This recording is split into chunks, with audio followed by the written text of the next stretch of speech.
할렐루야. 잘 지내셨습니까? 어떻게 아말렉과 열심히 싸워 보셨어요? 아말렉이 누구지? 아말렉이 누구지? 아말렉의 감정, 애굽의 수치와 여러분 열심히 싸우셨습니까? 나 누구랑 얘기하니?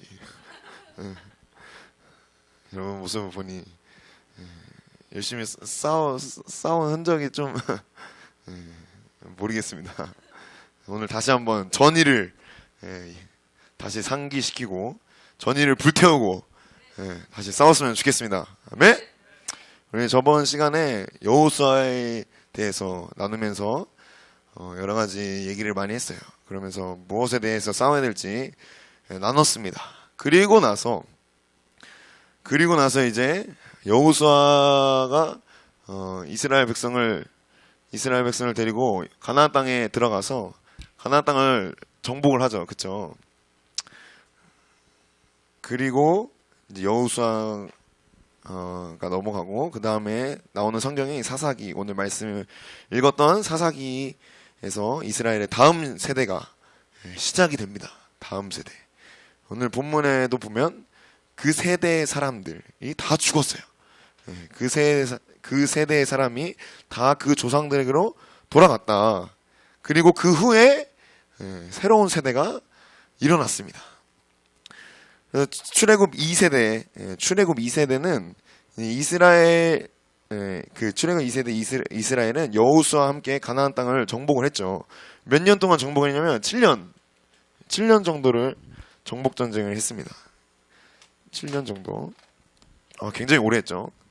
7년 정도를 정복 전쟁을 하고 각 지파별로 12개 지파별 있어요.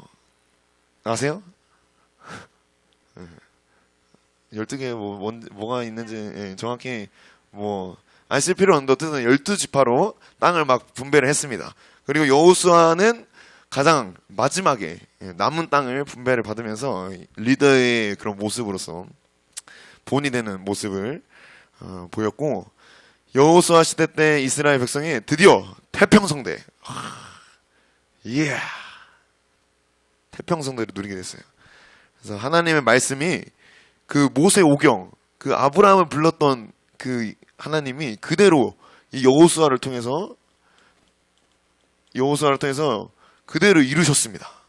430년 동안 애굽에 종살이했던 그 이스라엘 백성을 끄집어내서 드디어 40년 만에 이스라엘이 가나안 땅으로 짠 하고 들어가면서 하나님의 말씀이 진짜 문자 그대로 성취가 됐어요. 그래서 이스라엘은 뭘 누렸죠? 가나안 땅에서 이 안식을 누렸습니다. 안식.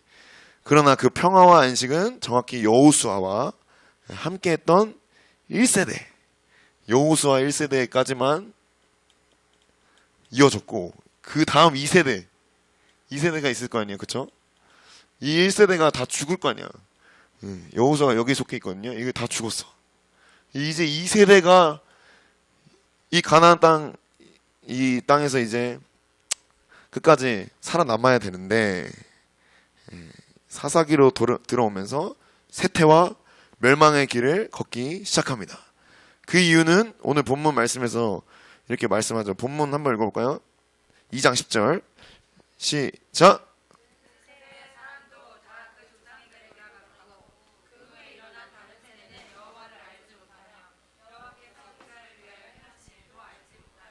네, 뭐라고 말합니까? 여호와를 알지 못했다. 여호와를 알지 못했대요. 그리고 여호와께서 이스라엘 백성에게 행했던 일도 알지 못했다. 왜 이런 일이 벌어졌을까? 이스라엘은 어째서 다음 세대에게 하나님을 전하지 못하고 가르치지 못했을까요? 오늘 제목이 이거예요. 다음 세대. 이스라엘 사명. 다음 세대 얘기 엄청 많이 하죠. 그죠? 한국계의 주요 관심이 이겁니다. 다음 세대. 우리 다음 세대가 막 죽었다. 다음 세대를 살려야 된다고 다음 세대 하는데, 그 다음 세대가 여호와를 알지 못했어요. 모세와 여호수아는 서로 상관관계가 매우 굉장히 많은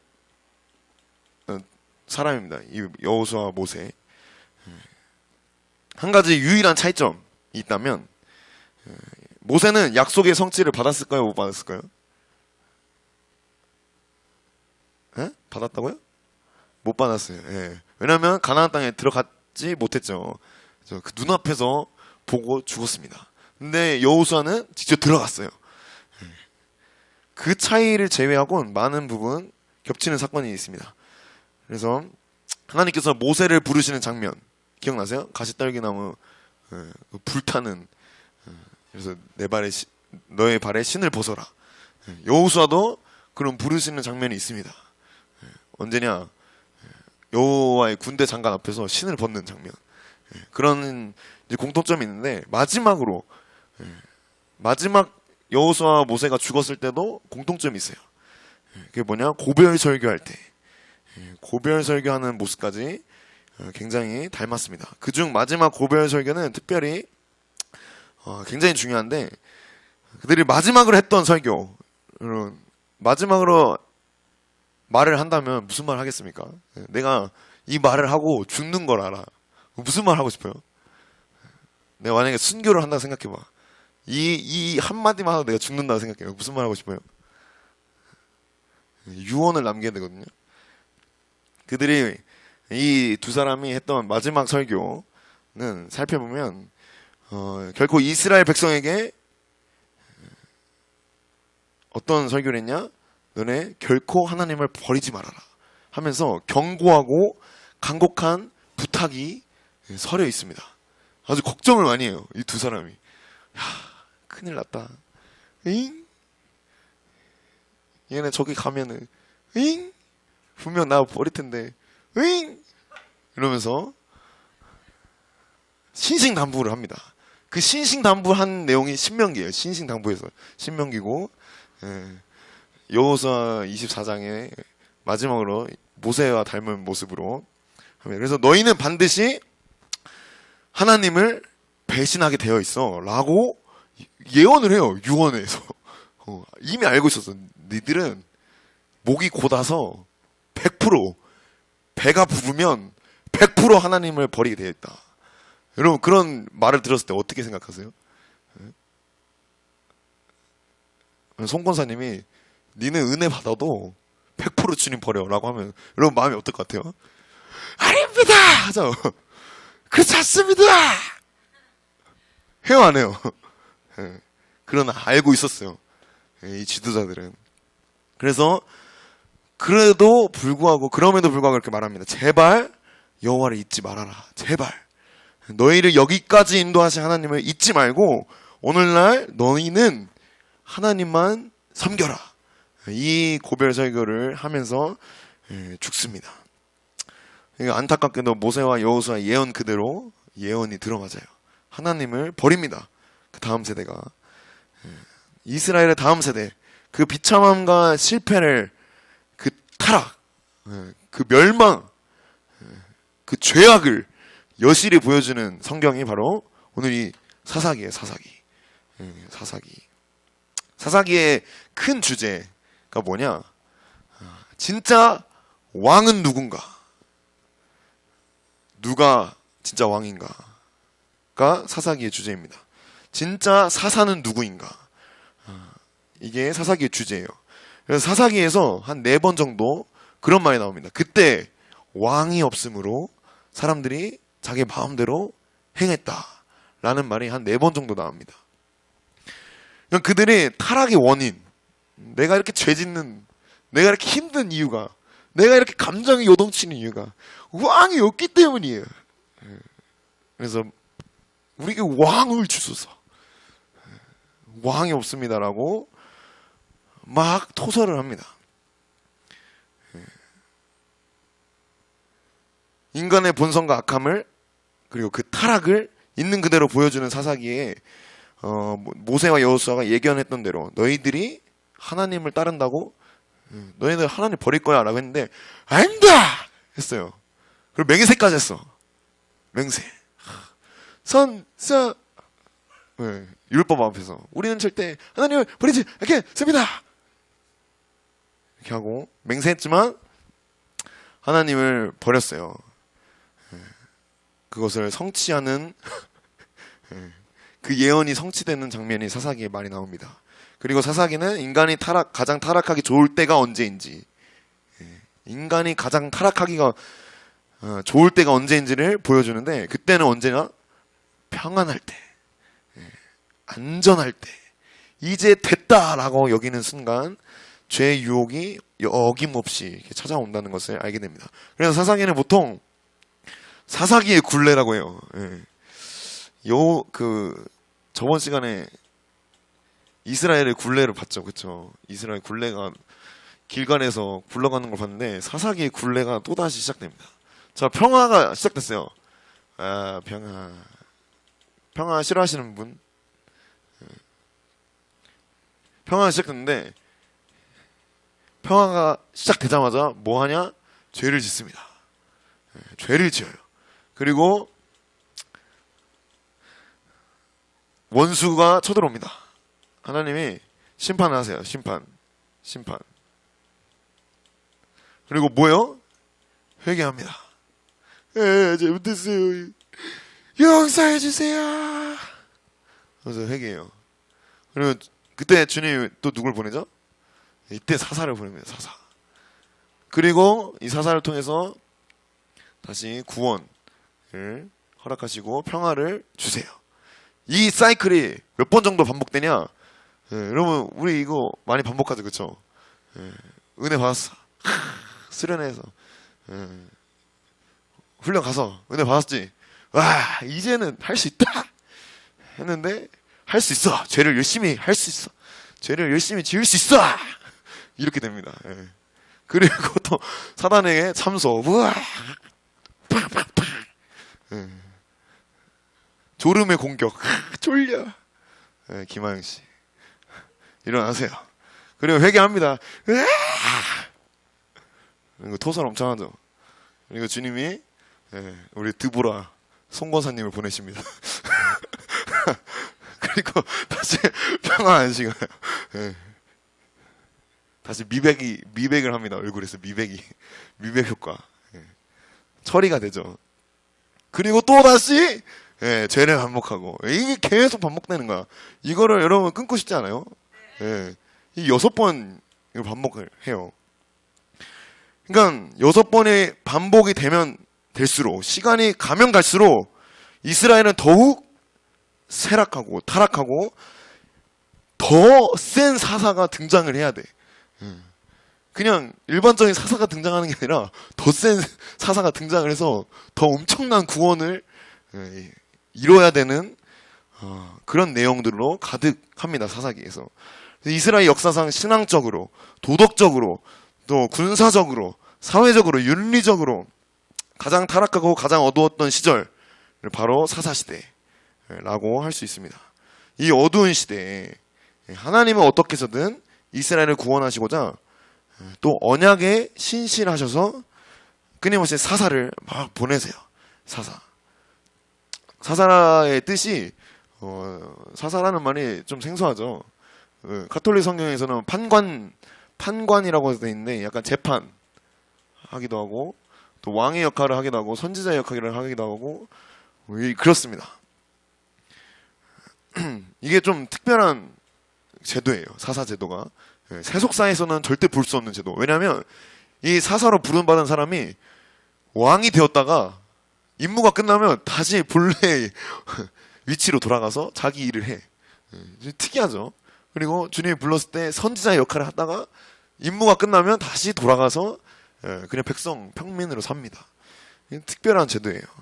여호수아가 죽은 후 이스라엘 다음 세대가 이렇게 비참하게 타락할 것을 알았음에도 불구하고, 하나님은 알았어요. 그죠? 여호수아랑 모세가 예견했죠. 너네 반드시 배도한다. 그죠? 하나님 버린다. 여호수아 청년부는 반드시 하나님 버리게 돼 있어. 라고 하면 여러분 어떻습니까? 으아씨. 그렇게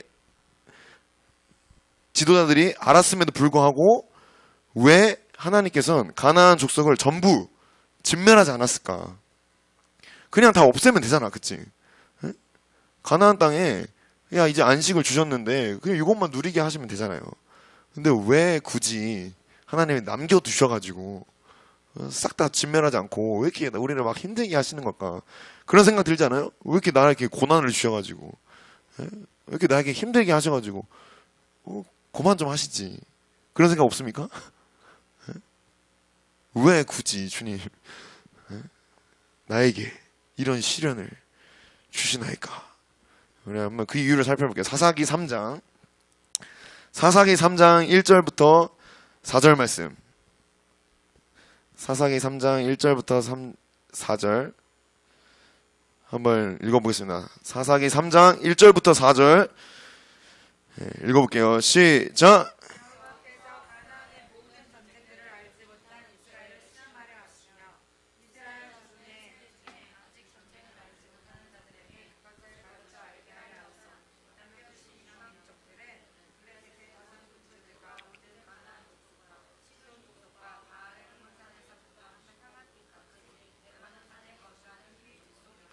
남겨두신 이 이방 민족들로 이스라엘을 시험하사 여호와께서 모세를 통하여 그들의 조상들에게 이르신 명령들을 순종하는지 알고자 하셨더라. 네.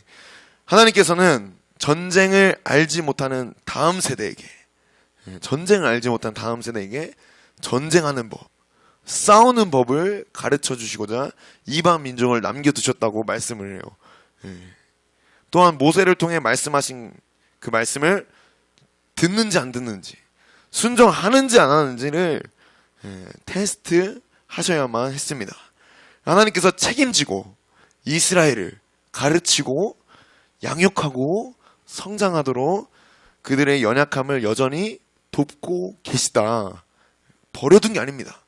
그냥 니네 알아서 해봐 던져놓고 왜 못 싸워? 이게 아니라 일부러 전쟁하는 법을 알려주시려고, 주님의 말씀을 따르는 법을 알려주시려고 친히 돕고 계시다. 그 돕는 도구가 뭐냐? 남겨두신 이 가나안 족속, 원수들입니다. 분명히 알 수 있는 건 1세대가 2세대에게 아무런 신앙교육, 군사교육을 하지 않았어요. 그들 모두 이 평화, 으아, 평화로다. 이 평화에 다 젖어들어 있었기 때문입니다. 약속은 성취됐어. 와, 약속 성취. 드디어 가나안 땅에 들어갔어. 아브라함에게 주신 약속이 우리에게 성취됐어. 좋아했어요. 그래서 더 이상 나에게 싸울 이유가 없다. 왜냐? 약속이 성취됐으니까. 그래서 그 은혜의 폭포수가 막 부어졌습니다. 하나님께서 친히 모든 것을 이루셨으니 그저 나는 누리기만 하면 된다는 이 인간의 이 본성적인 이 발상이 이 다음 세대를 하나도 가르치지 않았어요. 교육을 하지 않았어. 우리도 이와 같은 아니라고 게으른 태도를 견지할 때가 얼마나 많습니까? 신앙의 연륜이 좀 있으니까, 영적인 체험이 있으니까, 지식이 있으니까, 헌신을 내가 좀 했으니까, 훈련도 열심히 받았으니까, 어제 훈련 받았는데 오늘은 좀 쉬어도 되는 거 아닌가? 이런 생각 있죠, 여러분? 저만 있나요? 어제 점검 세게 받았으니까 은혜 오늘 좀 쉬어도 되지 않을까? 오늘 좀 누워서 미디어 좀 보고 좋다 하면 되는 거 아니에요? 그런 마음이 있습니다. 우리 애들의 치명적인 문제는 은혜가 없을 때가 아니에요. 우리들의 치명적인 문제는 은혜가 없을 때 드러나지 않습니다. 은혜가 충만할 때 문제가 발생을 해요. 왜냐면 은혜가 없는 상태, 그때는 쉽습니다. 오히려 은혜가 없기 때문에 주님아 하면서 구하면 돼요. 주여 하면서 주님을 찾으면 돼. 근데 은혜가 있을 때 주님 찾으십니까, 여러분? 내 은혜가 충만해. 은혜가 없을 때보다 주님을 찾으세요? 솔직하게 아니죠. 그래서 우리의 위기는 언제나 축복이 넘칠 때 위기가 있습니다. 그 은혜를 풍성히 받은 후에 우리의 중심과 언행이 180도 달라지죠. 그런 사람들이 있잖아요. 저도 그랬어요. 수련회 때 은혜를 막 이빨 받고 이제 됐다 하고 뭐예요? 이제 은혜를 받았으니까 뭔가 이제 내가 못했던 거 해보자 하는 그런 본성이 우리 안에 꿈틀거립니다. 이제 구원을 받았으니까 이전에 감히 도전하지 못한 그 일들 한번 믿음을 해보자 합니다. 이제 내 성령이 충만하니까 나의 편의와 만족을 위해서 스스로에게 누림과 안락함을 하사해요. 내가 나한테 야 너네 고생했으니까 좀 쉬어. 이렇게 우리는 은혜를 받은 은혜를 마치 내가 행복하게 살도록 해주는 도구, 그 이상도 그 이하도 아니에요. 수단일 뿐 오로지 내 마음대로 사는 그런 도구로 은혜를 전락시켜버려요. 은혜를 구했던 이유가 죄인인 내가 은혜가 필요하죠. 그쵸? 내가 죄인인 거 알았어. 은혜가 필요해. 주님 용서해 주세요. 주님 살려주세요. 주님 은혜를 부어주세요. 그렇게 기도합니다. 그리고 은혜가 우리에게 실제적으로 부어졌어요. 그럼 어떻게 되죠? 더 담대하게 죄 짓는 죄인이 됩니다. 주님의 은혜를 힘입어 죄를 짓기 시작해요. 내가 주의 은혜를 힘입어 죄를 담대하게 짓겠습니다. 주님이 치십니다. 은혜를 주신 분을 위해 살 생각이 전혀 없어요. 일단 내가 살았으니 내가 못다 이룬 꿈을 이루어야겠다. 이것부터 막 돌아갑니다. 받은 은혜는 분명 감사하죠. 그쵸? 그건 사실이야. 그러나 그렇다고 해서 내가 굳이 은혜를 갚으면서 살아야 하는가라는 이런 생각이 막 듭니다. 내가 굳이 주님의 은혜 주셨으니까 좀 누려도 되는 거 아닌가? 이런 생각을 해요. 우리의 모습이 그대로 이 사사기에서 드러나는 거죠. 우리 안에 있는 이 사사기의 굴레, 여러분 이 반복 안 하시는 분 있나요? 저도 합니다. 저도 환장하겠어요. 진짜. 근데 한 가지 위로가 되는 사실은 이 사사기의 굴레가 모든 사람에게 있다. 여러분에게만 있는 게 아닙니다. 모든 사람에게 있어요. 그게 사실 조금 위로가 되죠. 아, 나만 그런 게 아니구나. 다행이다. 다행인지는 모르겠습니다. 여호수아를 통해 하나님의 언약이 성취되는 것은 확실하지만 이 땅에서 완전한 것이 하나도 없다는 것을 깨달았어요. 그러면 안식이 주어졌는데 완전한 안식이 아닌 거야. 그래서 그들은 이렇게 호소합니다. 왕이 없으므로 우리가 이렇게 방황하는 게 아닙니까? 예?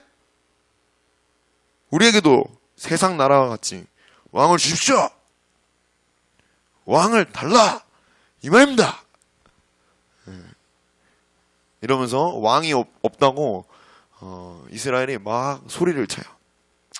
사사기를 보면 크게 대사사, 소사사로 두 그룹의 사사들이 있습니다. 이 사사기에 총 몇 명이 있을 것 같아요? 사사기에 등장하는 사사들. 난 사사야. 사사. 5는 없나? 5? 66? 아, 죄송합니다. 사사기에는 총 12명이 있어요. 12명. 12명의 사사. 그 중에 대사사가 6명, 작은 사사가 6명. 분류 기준은 분량의 차이입니다. 분량이 많은 사람들 6명, 분량이 적은 사람 6명. 이렇게 나눴어요. 그래서 여기 6명 중에 우리 잘 아는 사사, 처음 사사, 온니엘인가요? 온니엘, 그 다음에 에훗, 그 다음에 뭐 삼갈 여기 소사네요. 그리고 온니엘, 에훗, 또 기드온, 또 드보라 있죠. 드보라, 또 입다, 아비멜렉 이쪽입니다. 그리고 여기 삼손. 크게 이렇게 있어요. 이 사람들은 살펴보지 않고 이 사람들 보면 굉장한 일들을 합니다. 온니엘은 가장 온전했던 사사예요. 가장 처음 등장했었어요. 에훗은 혼자 왼손잡이 단검 가지고 적진에 들어가서 에그론 왕을 죽입니다. 기드온 알죠? 그죠? 기드온 300인 용사. This is Sparta. 300 용사. 300명 가지고 미디안 10만 명이 넘는 군대를 쓸어버립니다. 와, 300명 가지고. 그러면 10만. 와, 씨. 싸울 수 있겠어요? 전 못 갑니다. 어디가 이럴 것 같아요. 예, 드보라 여선지자 최초의 여선지자 또 입다 깡패였어요. 첩의 아들 껄렁뱅이 내가 이게 이런 사람. 그리고 삼손 유명하죠. 세상 사람도 아는 유명한 삼손. 이 사사들 이 대사사만 살펴보면 우리가 잘 알고 있는 사사들이 이렇게 쫙 있죠. 그 중에 가장 집중적으로 살펴봐야 하는 사사는 누굴 것 같아요? 가장 싸움을 잘했던 사람. 가장 유명한 사손은 없나요? 죄송합니다. 자, 삼손. 표정으로 욕하지 마세요. 삼손이 가장 우리가 주목해야 될 사사예요. 왜냐? 이 삼손 안에 이 5명의 사사가 다 들어가 있어요. 특징이. 그래서 이 삼손만 보면 이 사사기의 어떤 특징을 다 볼 수가 있어. 왜냐하면 그 삼손 안에 이스라엘의 그 사사의 장점과 단점 다 있습니다.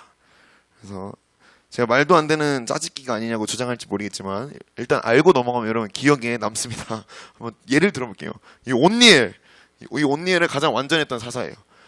그 특징 완전했다. 이 사이클을 그대로 재현했고 가장 아름답게 평화를 누렸던 사사입니다. 온니엘 갈렙의 누구냐 사위인가요? 그럴 거예요. 근데 이 완전했다. 삼손 나시린 완전한 자로 부름 받았습니다. 이 특징이 이렇게 연결이 돼요. 그리고 에훗 혼자 단검만 가지고 연약한 무기만 가지고 적진에 들어갑니다. 삼손 나귀특보 가지고 3,000명 때려잡아요. 그런 연결된 고리. 기드온 300용사 횃불 항아리에 숨겨가지고 그게 무슨 싸움이 될까 신기해요. 횃불을 가지고 갑니다. 삼손 여우 300마리 잡아가지고 불 붙여서 블레셋 땅을 다 불태워버려요. 그런 특징들. 드보라 여선지자. 근데 삼손은 여자한테 아주 박살이 납니다. 드보라에서 등장하는 야일이라는 여자가 있었어요. 야일이 시스라라는 왕을 말뚝을 박아버려요. 머리에. 이러면 사람 머리에다 말뚝 박을 수 있겠어요? 이거 말뚝 박기 이런 게 아닙니다. 머리에다가 창이 아니라 못을 딱 잡고 그러니까 드보라가 활약한 게 아니라 두 번째 여인인 야일이라는 여인이 활약을 합니다. 삼손도 첫 번째 부인이 아니라 두 번째 여자 들릴라한테 아주 그냥 머리가 깎이죠. 머리가 깎입니다. 야일은 머리를 박살내는데 얘는 깎여요. 입다 서원을 합니다. 서원. 그래서 자기 딸을 번제물로 바쳐요. 삼손은 서원을 해요. 마지막 서원. 이번만 나를 강하게 하시면 내가 이 사람들 다 쓸어버리겠습니다. 해서 자신을 다 바쳐드리면서 전사를 합니다. 이런 특징들 이 다 삼손에게 다 밀집이 되어 있어요.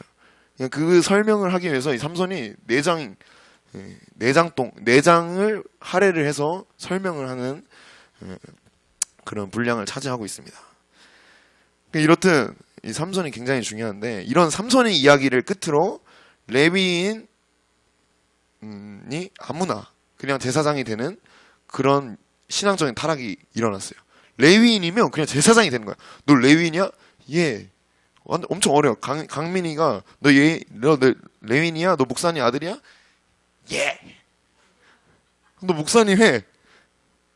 예. 하고 야 하고 제사를 하고 이렇게 그냥 애를 레위인으로 삼아서 제사장으로 삼아가지고 제사를 드리고 그리고 어떤 여행하는 나그네의 첩을 불량배들이 데리고 가서 겁탈을 해가지고 밤새 동안 욕보여서 죽이는 그런 정말 이 성경이 이런 얘기가 나와도 될까 할 정도로 참혹한 신앙적 타락과 윤리적 타락의 내용이 나옵니다. 그래서 그 사사기의 결론이 이렇게 끝을 나요. 사사기 한번 찾아볼게요. 21장. 사사기 21장.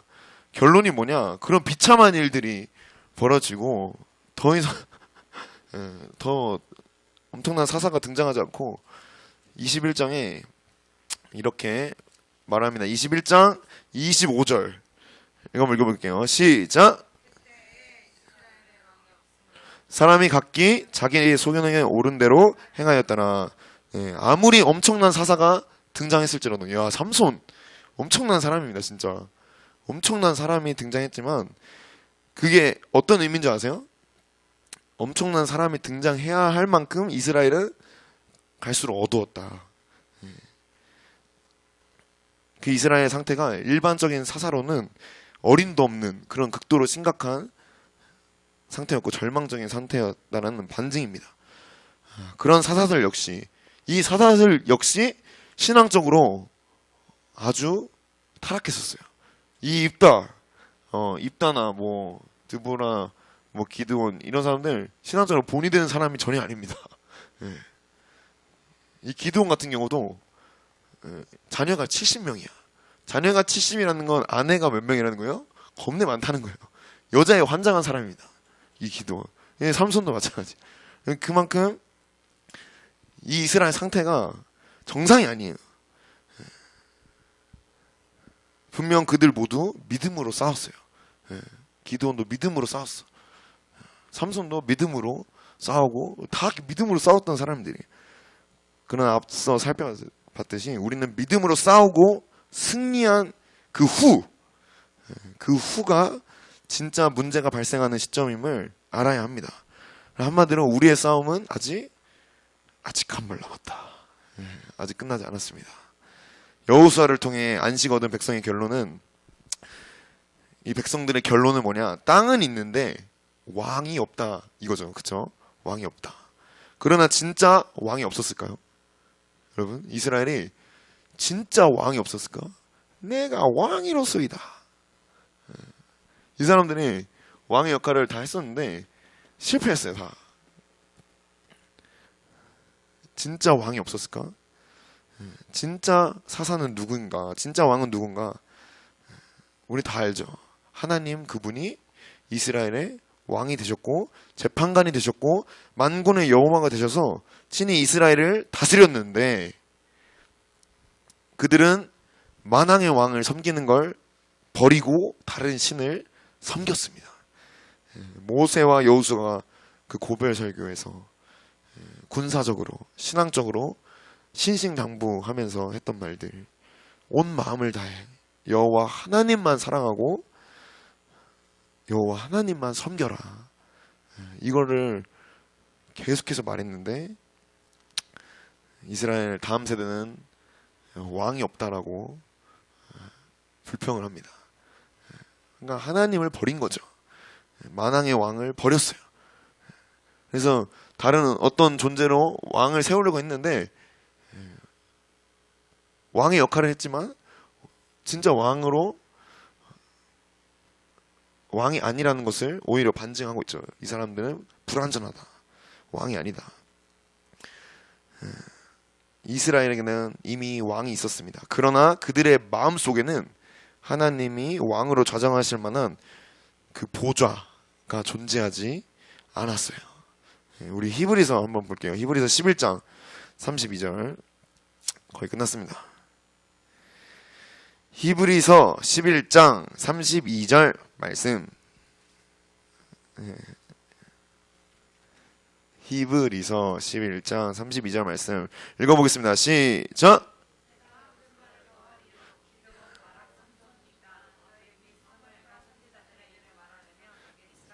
네, 무슨 말을 하겠습니까? 히브리서 11장은 특별히 믿음으로 사랑한 사람들의 이력이 있어요. 믿음으로 사랑한 사람들, 그쵸? 히브리서 11장 유명합니다. 믿음, 히브리어로 피스 토스, 맞나 이거? 피스토스, 피스티스라고도 하고 믿음이란 뜻입니다. 이 피스티스라고 불리는 이 믿음은 뭐랑 같이 쓰이냐? 충성이라는 말이랑 같이 쓰여요. 그래서 믿음은 곧 충성이고 충성은 곧 믿음입니다. 똑같이 써요. 피스티스를 충성이라고 하고 믿음이라고 합니다. 그러니까 믿음이라고 하면은 뭔가 좀 추상적이잖아요. 그쵸? 근데 충성하면은 이미지가 있죠. 그쵸?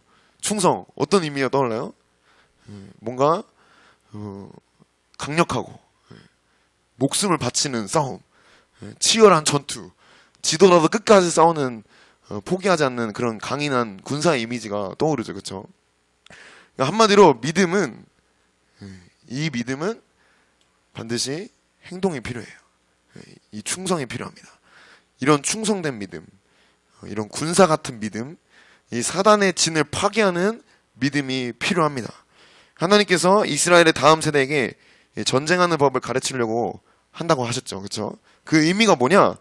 이 믿음이 이 충성이다, 전쟁이다라는 것을 알려주시기 위함이에요. 그러니까 믿음을 주시기 위함입니다. 싸우는 법, 전쟁하는 법 알려주기 위한다.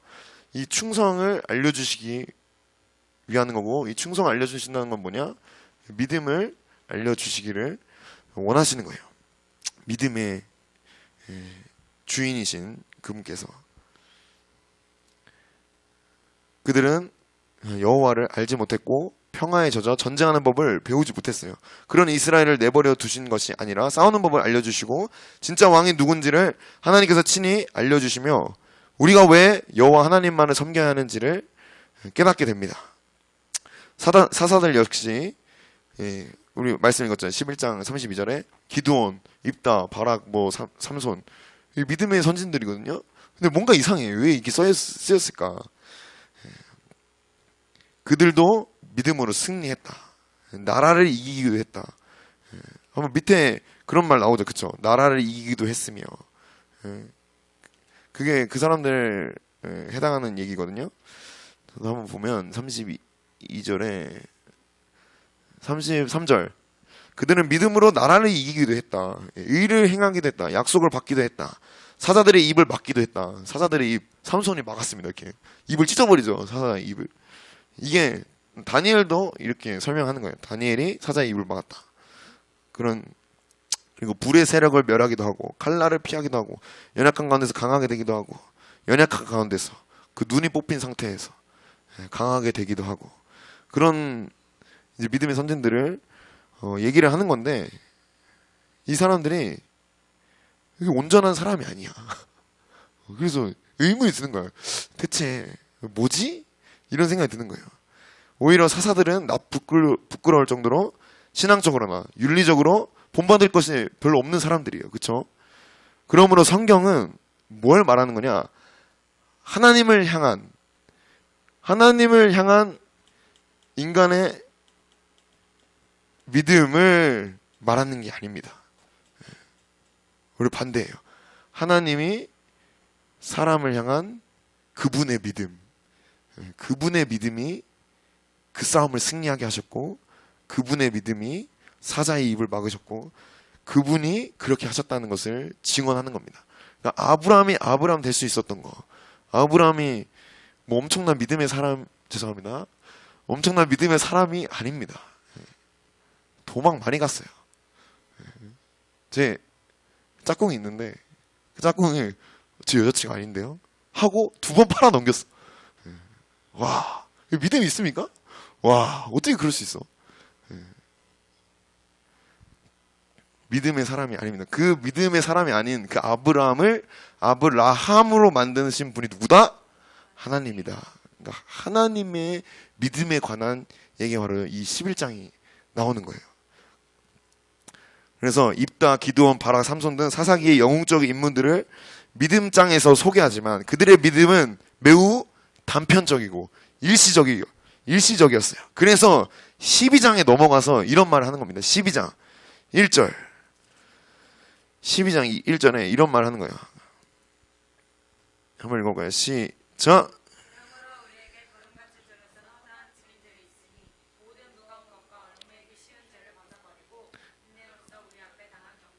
네, 반드시 모든 무거운 것, 얽매이기 쉬운 죄를 벗어버리고 인내로서 끝까지 우리 앞에 당한 경주를 해야 한다라고 말씀하고 있습니다. 이게 믿음의 선진들이 해야 하는 싸움이었고 우리 또한 이 싸움을 해야 돼요. 그러니까 믿음의 선진들을 보면 완벽한 사람, 괜찮은 사람, 올바른 사람 단 한 명도 없음을 보게 됩니다. 소망이 있는 거예요. 여러분의 믿음이 여러분을 만드는 게 아닙니다. 하나님의 믿음이 여러분들을 만드시는 거예요. 각자마다 연약함과 실패와 죄성이 존재하죠. 그것으로 인해 넘어지고 계속 넘어지고 좌절한 선진들이 얼마나 많이 있습니까? 그들이 먼저 경주를 완주한 자로서 증언하는 것, 이게 뭐냐? 죄를 벗어버리고 끝까지 달려가라. 이것이 진짜 믿음이에요. 끝까지 싸우는 거, 끝까지 경주를 달려가는 거. 예수 그리스도께서 직접 하늘의 보좌를 버리시고 이 땅에 오셨을 때 수많은 사람들의 관심 단 하나였어요. 예수님이 태어나셨다. 그들의 관심은 뭐냐? 드디어 우리 이스라엘이 회복되는구나. 예스! 내가 좌의정, 너가 우의정 해라. 이것만 관심이 있었어요. 드디어 우리에게 왕이 생겼다. 예. 그 사사기의 그 원함이 왕이 없으므로 각자 소견에 옳은 대로 했잖아요. 그 왕을 끊임없이 찾고 있었어요. 드디어 우리 이스라엘이 로마의 압제에서 벗어날 수 있게 됐구나. 예. 사람들은 그것만 관심이 있었습니다. 그러니까 그들의 관심은 뭐냐? 그들의 그 괴로움, 그 압제, 그 고통에서 벗어나게 해줄 왕과 나라의 회복을 원했어요.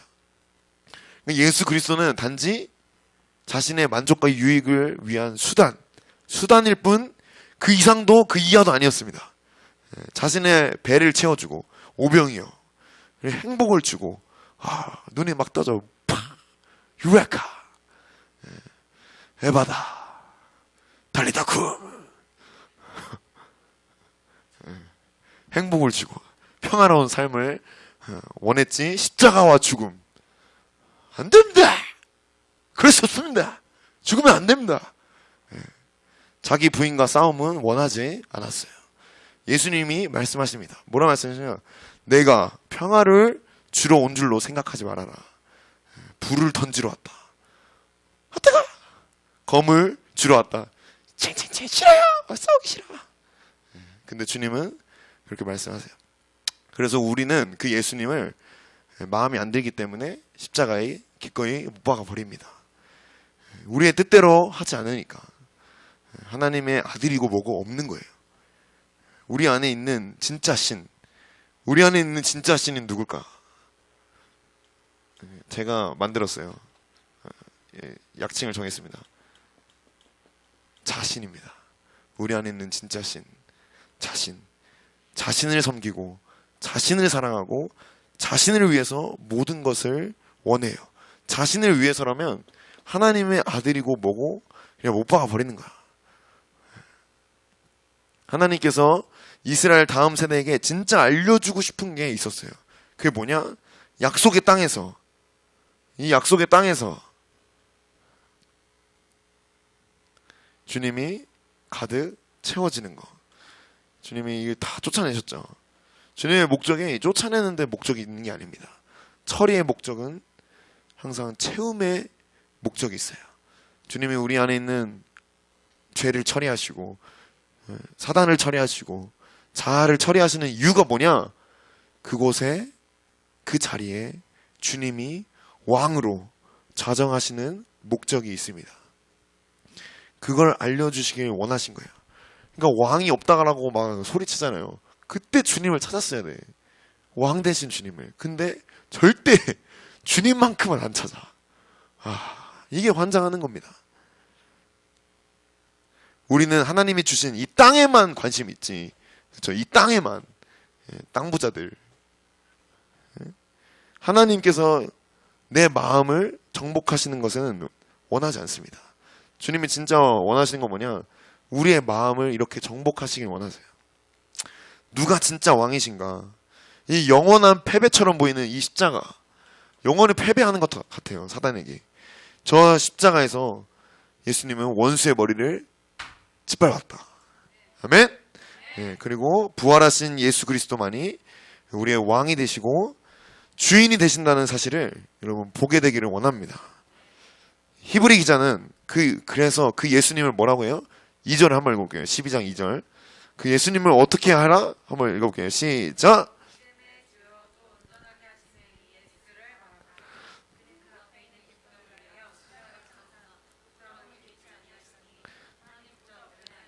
네, 그 예수님을 바라봐라 이겁니다. 허다한 증인들이 있어요. 그들이 그토록 원했던 이 땅, 그토록 원했던 나라, 그토록 원했던 왕, 그분이 바로 예수 그리스도시다. 그분을 바라봐라. 예수 그리스도는 평강의 왕으로 오십니다. 진정한 평강. 그 여호수아 시대 때 그 태평성대와 전혀 다른 개념이에요.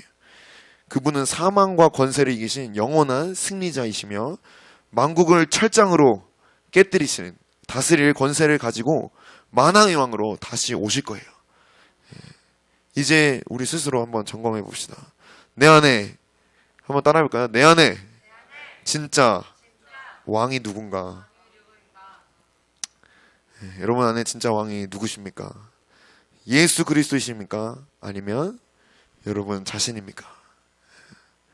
오늘 그런 나의 보좌, 이 나의 보좌를 박살내고 만왕의 왕이신 예수 그리스도의 보좌만이 세워지기를 원합니다. 하나님께서 가나안 땅을 전부 처리하신 목적이 뭐라고 했죠? 단순히 쫓아내는 것이 목적이 아닙니다. 여러분들을 구원하신 이유, 여러분들을 깨끗게 하신 이유, 여러분을 정결하게 하신 이유가 뭐냐? 그 정결해진 이 땅에 그 여러분의 마음밭에 거룩하신 하나님의 영광의 임재로 가득하게 하시기를 원하시기 때문에 이 일을 하신 거예요.